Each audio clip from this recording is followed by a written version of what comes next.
16살의 저는 집안의 먼지보다 먼저 제 존엄을 닦아야 했습니다. 깨끗함이라는 이름으로 가족 안에서 매일 시험대에 올랐습니다.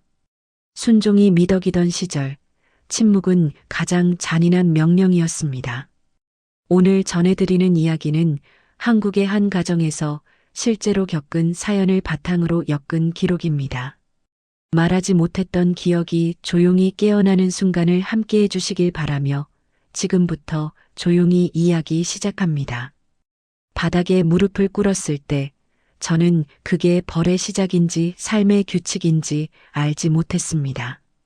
혀끝에 닿은 차가운 타일의 감촉이 그날의 첫 수업이었습니다.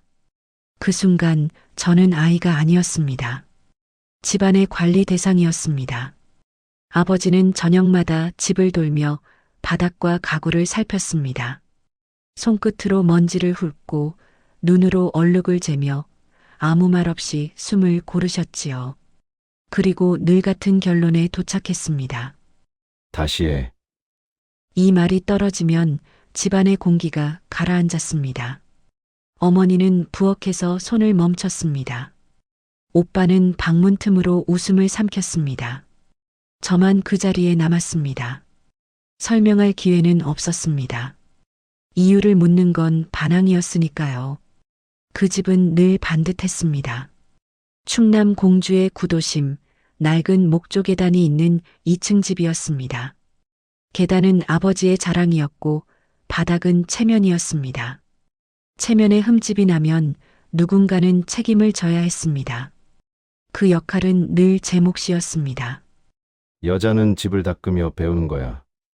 아버지는 그렇게 말했습니다.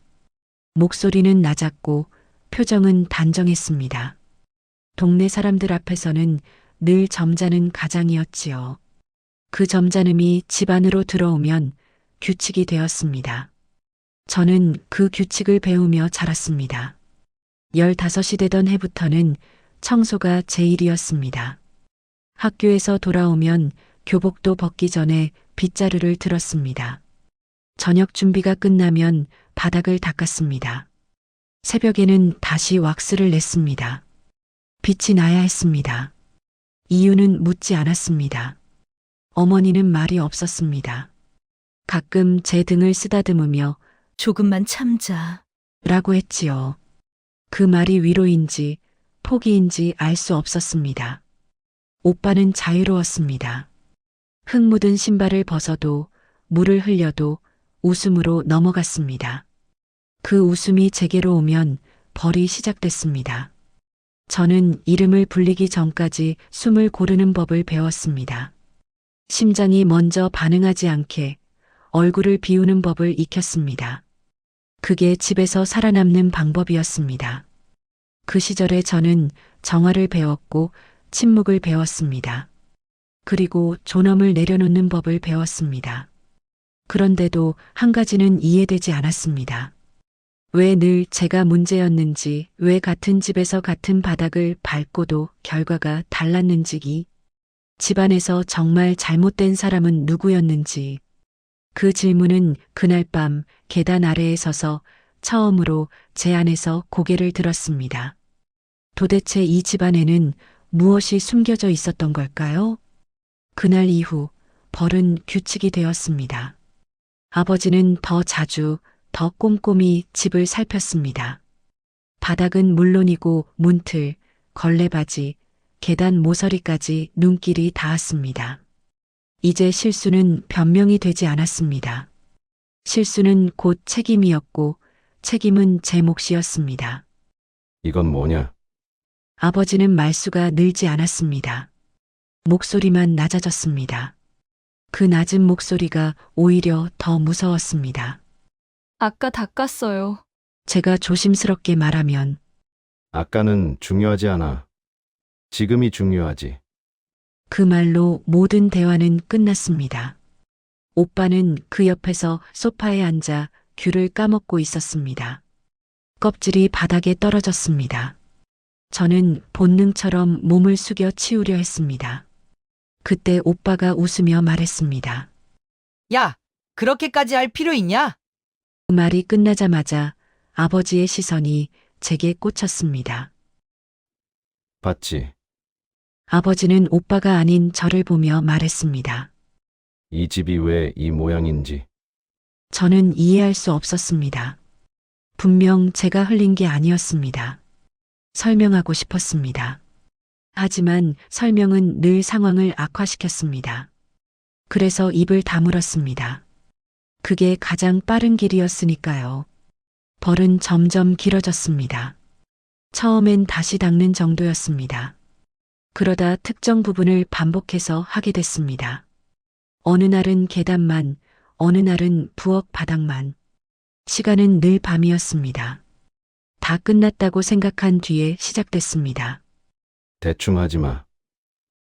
다시. 아직도 안 보여? 그 말들이 겹치면 저는 방향을 잃었습니다. 어디가 문제인지 알 수 없었습니다. 보이지 않는 얼룩을 찾는 일이었습니다. 찾지 못하면 끝나지 않았습니다. 어머니는 옆에 있었습니다. 아무 말도 하지 않은 채 그릇을 닦거나 수건을 개고 있었습니다. 가끔 제 쪽을 힐끗 보며 눈을 피했습니다.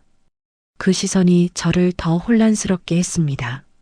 말리지 않는 이유가 이해되지 않았기 때문입니다. 엄마, 이건 좀 아니잖아. 제가 처음으로 그렇게 말한 날 어머니는 잠시 손을 멈췄습니다. 그리고 아주 작게 말했습니다. 괜히 말 키우지 말자. 그 말은 보호가 아니라 경고처럼 들렸습니다. 그날 밤 저는 참지 못하고 울음을 터뜨렸습니다. 부엌 바닥에 쪼그리고 앉은 채였습니다. 아버지가 말했습니다. 울 일 아니야. 이게 다 너 잘되라고 하는 거야. 그 말에 무언가 안에서 끊어지는 느낌이 들었습니다. 왜 나만 그래? 제가 처음으로 목소리를 높였습니다. 오빠도 똑같이 쓰잖아. 순간 집안이 얼어붙었습니다. 아버지는 천천히 저를 내려다봤습니다. 입 다물어. 그 한마디에 저는 더 말할 수 없었습니다. 오빠는 피식 웃으며 방으로 들어갔습니다. 문이 닫히는 소리가 유난히 크게 들렸습니다. 그날 이후 저는 생각하기 시작했습니다. 혹시 내가 정말 둔한 건 아닐까? 혹시 내가 유난히 부족한 건 아닐까? 어머니가 말한 것처럼 세상은 다 이런 건 아닐까? 그 오해는 제 안에서 점점 자라났습니다. 하지만 이상한 장면들이 눈에 들어오기 시작했습니다. 제가 분명 아침에 닦아둔 자리에서 저녁에 처음 보는 얼룩이 나타났습니다. 계단에 물기가 남아 있었습니다. 부엌에 부스러기가 흩어져 있었습니다. 아까 분명 없었는데. 중얼거리면 아버지는 곧바로 반응했습니다. 핑계 대지 마. 오빠는 늘 그 근처에 있었습니다. 일부러 흘린 건지 그냥 지나간 건지 알 수 없었습니다. 하지만 이상하게도 그날의 벌은 늘 저에게 돌아왔습니다. 우연이라고 하기엔 너무 잦았습니다. 저는 점점 집안을 믿지 못하게 됐습니다. 바닥을 닦으면서도 불안했고 계단을 오르내리면서도 시선을 떼지 못했습니다. 혹시 내가 놓친 게 있을까봐, 아니면 누군가 일부러 남긴 게 아닐까봐.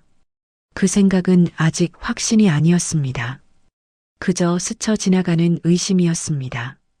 하지만 분명한 건 하나였습니다. 이 집안의 규칙은 제가 아무리 잘해도 끝나지 않는다는 사실이었습니다. 그렇다면 문제는 정말 제 손끝이었을까요? 아니면 이 집안 어딘가에 보이지 않는 다른 손이 있었던 걸까요? 그날은 아버지가 손님을 데려오기로 한 날이었습니다. 동네 공장 간부 부부였습니다. 아버지는 아침부터 넥타이를 매고 집안을 돌며 마치 전쟁 전 검열처럼 숨을 죽이게 했지요. 오늘은 한 점도 허용 안 한다.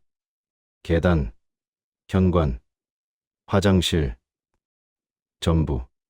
저는 새벽 5시에 일어나 바닥을 3번 닦았습니다. 걸레를 빨고 또 빨았습니다. 손끝이 저릴 만큼 문틀을 훑고 계단 난간을 문질렀습니다. 그런데도 가슴 한쪽이 쿵쾅거렸습니다. 이 집에서는 완벽이 끝이 아니라 시작이었으니까요.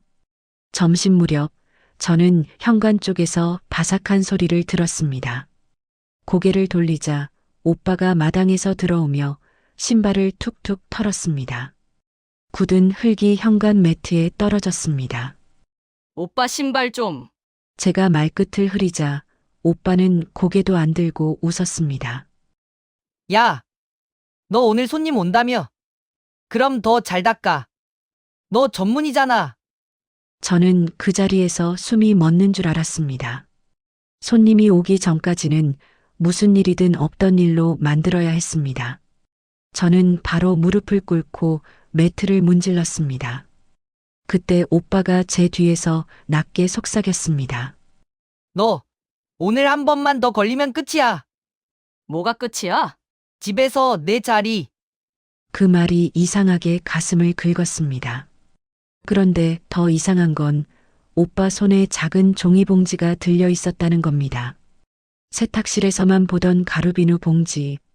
오빠는 그걸 주머니에 쑤셔 넣고는 태연히 방으로 들어갔습니다. 저는 그제야 깨달았습니다. 우연이 아니었습니다. 없던 얼룩도 새로 생긴 자국도 자꾸만 반복되던 그 밤의 벌도 누군가가 만들고 있었습니다. 저녁 6시 손님들이 도착했습니다. 집안은 반짝거렸고 식탁엔 가장 비싼 그릇이 올라갔습니다. 아버지는 사람 좋은 웃음을 달고 말했습니다. 우리 딸이 아주 깔끔합니다. 집안일도 야무지고요. 저는 웃었습니다. 입꼬리가 떨렸지만 웃었습니다. 그런데 손님들이 식사를 마치고 거실로 자리를 옮긴 순간 아버지가 갑자기 현관 쪽으로 걸어갔습니다. 발끝으로 매트를 슬쩍 밀어보더니 눈이 차갑게 변했습니다. 이거 봐라. 이게 뭐야? 현관 매트 구석에 진득한 흙자국이 남아 있었습니다. 제가 분명 닦았던 자리였습니다. 아까는 없었습니다. 하지만 저는 그 말을 꿀꺽 삼켰습니다. 아버지가 저를 불렀습니다. 낮은 목소리였습니다. 손님들 앞에서는 절대 크게 소리내지 않는 아버지의 방식이었습니다. 끝나고 내려와. 손님들이 돌아간 뒤 집은 다시 원래의 집이 됐습니다. 웃음이 사라지고 공기가 뚝 떨어졌습니다. 아버지는 넥타이를 풀며 말했습니다. 현관. 다시. 아버지, 그건. 말 길게 하지 마. 저는 떨리는 손으로 걸레를 들었습니다. 그때 오빠가 거실 문틈에서 피식 웃었습니다. 정확히 그 순간 아버지가 제 손에서 걸레를 낚아챘습니다. 걸레로는 안 배워. 너는 항상 대충이야. 이번엔 내가 제대로 기억하게 해줄게.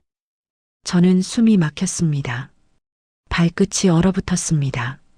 아버지가 세탁실로 성큼 들어가더니 가루비누를 한 움큼 들고 나왔습니다. 이걸 뿌려. 바닥에. 그리고 내 방식으로. 그 말끝이 떨어지기도 전에 누군가 제 뒤에서 작게 중얼거렸습니다. 됐네. 오빠 목소리였습니다. 저는 몸을 돌려 오빠 주머니를 봤습니다. 아까 봤던 그 종이봉지, 찢어진 끝.